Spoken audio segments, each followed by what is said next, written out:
بسم اللہ الرحمن الرحیم۔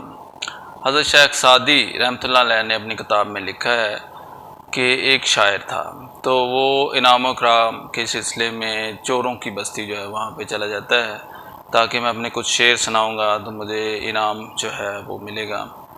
تو چوروں کے سردار کے پاس وہ پہنچتا ہے تو اپنا تعارف کرواتا ہے کہ میں شاعر ہوں اور شعر سنانا چاہتا ہوں۔ تو وہ کچھ شعر سنتے ہیں۔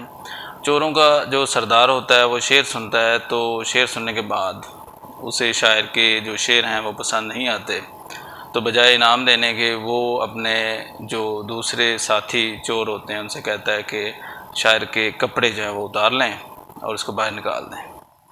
تو شاعر جو ہے اس کے کپڑے اتار لیتے ہیں چور، تو اس کو باہر نکال دیتے ہیں۔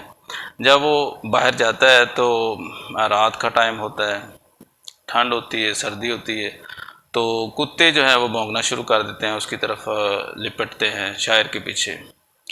تو شاعر پریشان ہو جاتا ہے، تو وہ کتوں کا دفاع کرنے کے لیے جو زمین سے جو ہے نا وہ پتھر پکڑنے لگتا ہے کہ میں پتھر پکڑوں اور اس جو کتے جو ہے ان کو ماروں۔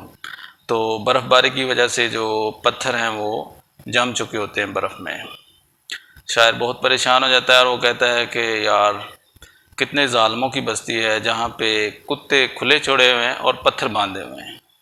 تو یہ ماجرا جب چور جو ہیں اور چوروں کا سردار وہ کھڑکی سے دیکھ رہے ہوتے ہیں تو اس کا یہ انداز بیان سن کے ان کو شاعر پہ رحم آ جاتا ہے، ترس آ جاتا ہے، تو وہ شاعر کو اندر بلاتے ہیں اور اس کے کپڑے واپس کرتے ہیں اور اس کو انعام و اکرام دے کے رخصت کرتے ہیں۔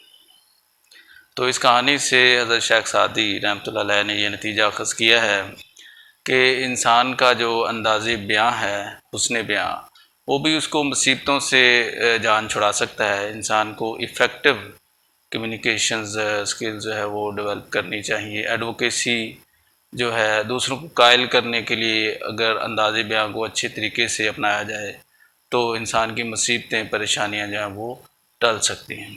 Thank you very much.